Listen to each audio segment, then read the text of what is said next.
Welcome to Fix My Business, the show that helps you fix your business. And the way that we do that is we answer your questions submitted by people just like you. And from that, we learn what to do and what not to do in our own businesses. I'm your host, Scott Todd, and today's question is going to come from Ryan. And Ryan writes, what should I automate first in my business? And what is the biggest automation mistake? Well, Ryan, look, there's never a silver bullet of what should be automated first. That is essentially the same question that I've answered for many, many years, really about what should I outsource first in my business. That is a trap. Think of it as a silver bullet trap. You're looking for that one silver thing, that one thing that will solve all the other problems, and it just doesn't exist. It just doesn't exist. So what is my rule? Well, I have a rule for automations. I have a rule for outsourcing. And really what it comes down to is it always comes down to finding that pain point. What's that one thing that I cannot stand doing in my business, or I'm tired of seeing?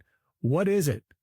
And there's always something, right? Like it's always going to change, because you're going to fix something. You're going to think you fixed it. And then in reality, you realize that you didn't fix it. So I want to know what that pain point is. And the easiest way that I know to begin to even attack this problem is with a list. Make a list. When I was a VP at the big Fortune 300 company, one of the things that I did in one of our planning sessions is I asked the team, like, hey, what are we tired of seeing? And we put it on a whiteboard. We had a conference room.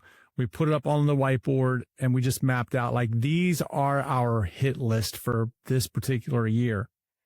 And that list really was our chance to figure out what it was that we were tired of seeing. We put out a mission that by the end of the year, we would never deal with these issues again. And funny enough, that whiteboard, even though it was a shared conference room, that whiteboard stayed intact the entire year. I think people were afraid to erase it, honestly. So what we want to do is we want to make a list. And with that list, we're going to start to go through and say, where are the big ones? And not just the big processes or systems that need to be changed or automated, but where's the things that will move the needle the most? And when you do that, there's also a red flag of caution there. And I'll talk about that in just one second. But you want to make the list. You want to tag up there, like, what are the big heavy hitters?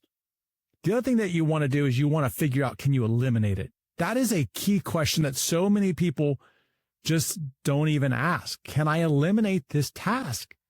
Why can't you eliminate tasks? In your business, you created half of this stuff, if not all of it. And sometimes we create things just because we think that it's needed at the time. And then we look back and it's like, well, I haven't used that in months or years.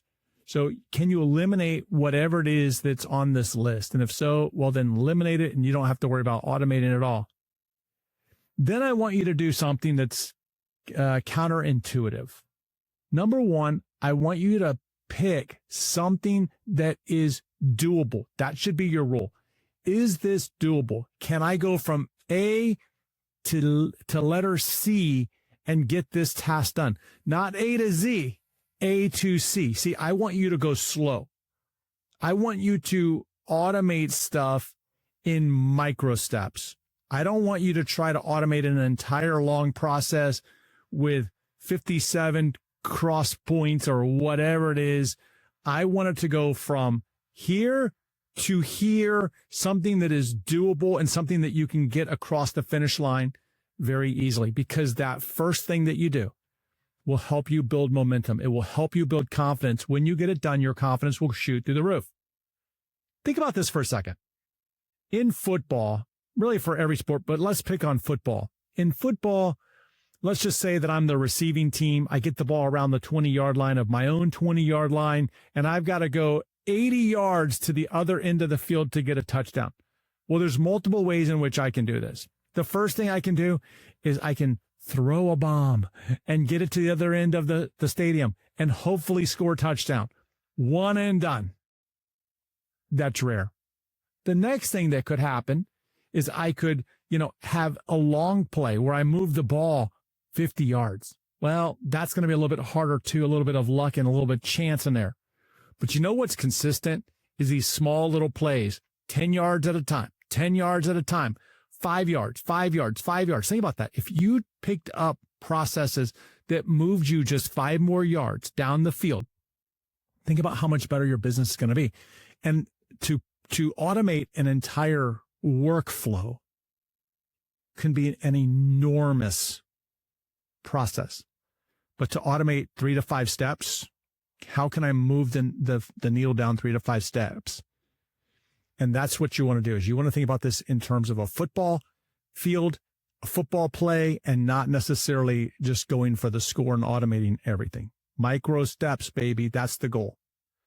Now, you asked about mistakes too. And one of the mistakes I think people make is, I think that there's a couple of mistakes that they make. Number one, 3 mistakes actually. Number one, they don't stop and map out what that process looks like. They don't do it. They simply go out and they start jumping right into the tool. And that's mistake number 2, is the tool is never first.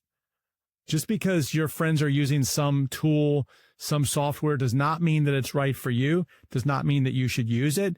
And basically, you need to map out how your process is going to work. And then you go find the tool that will fit to that job, that will deliver the results that you want. And I think the last mistake that people make right there at the top of it is they try to automate chaos. You cannot automate chaos. It's impossible. So you have to map it out, clean it up, clean up the process, make it run efficiently, and then we apply a tool, and then we go ahead and we start to automate with the tool. Now, what happens when you automate chaos is your business blows up faster. That's it. That's it. So here's the deal. There's a lot of FOMO going on right now in the AI space and automation. Man, AI is moving faster, and it's going to move faster and faster and faster. People are going to talk about automating their businesses. You're going to feel like you're getting left behind. You're not. You're going to feel like they have a competitive advantage over you. They don't. Okay. Let them go get the shiny object syndrome on all the fancy stuff. You stay the course. You follow and you automate methodically, as opposed to trying to do it all at one time. And your business will grow stronger as a result of that. And that's my approach to automating your business.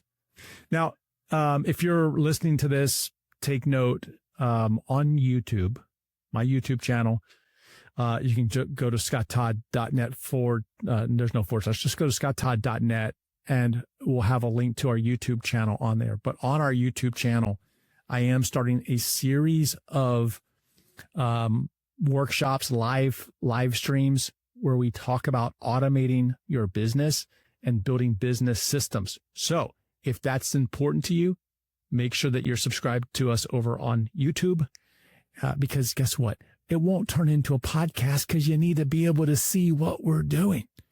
All right. So Ryan, go map out your first process, get it going. I appreciate your question. And if you have a question, head over to scotttodd.net/ask and let's get you unstuck. I'll see you in our next episode.